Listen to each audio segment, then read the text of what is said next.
میرے تمام دیکھنے والے مسلمان بہن بھائیوں کو السلام علیکم ورحمۃ اللہ وبرکاتہ۔ کل ہم نے حروف مفردات کا پارٹ 1 پڑھا تھا، آج پارٹ 2 پڑھتے ہیں، لیکن کل ہم نے عین تک پڑھا تھا، آج پھر دوبارہ اس لائن سے شروع کرتے ہیں۔ شین، شین، صاد، صاد، ضاد، ضاد، طا، طا، ظا، ظا، عین، عین،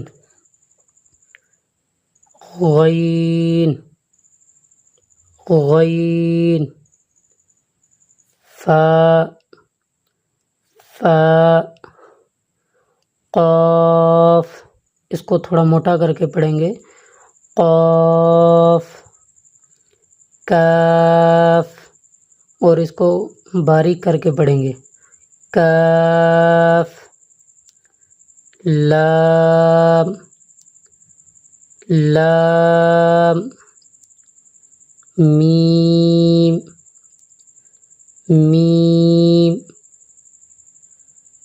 نون، نون،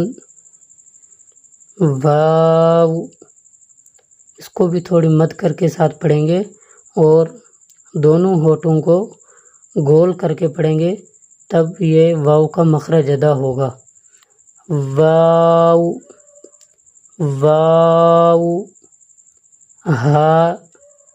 اچھا، اس کو ہم صرف منہ سے ہوا کی طرح آواز نکالیں گے، ہوا نکالیں گے تو یہ ہا کا مخرج ادا ہو جائے گا، ہا، ہا، حمزہ، حمزہ، یا، یا، یا، یا۔ اچھا، یہ دونوں پڑھنے میں ایک ہی ہیں لیکن ان کے شکلیں مختلف ہیں۔ قرآن پاک میں اس طرح کی بھی شکل کی یا آئے گی اور اس طرح کی یا کی شکل آئے گی، تو یہ پڑھنے میں ایک ہی ہے، یا، یا۔ تو یہ آج کا ہمارا حروف مفردات کا پارٹ 2 مکمل ہو گیا، تو انشاءاللہ ہم نیکسٹ ٹائم دوسرا لیسن پڑھیں گے انشاءاللہ۔ السلام علیکم ورحمۃ اللہ وبرکاتہ۔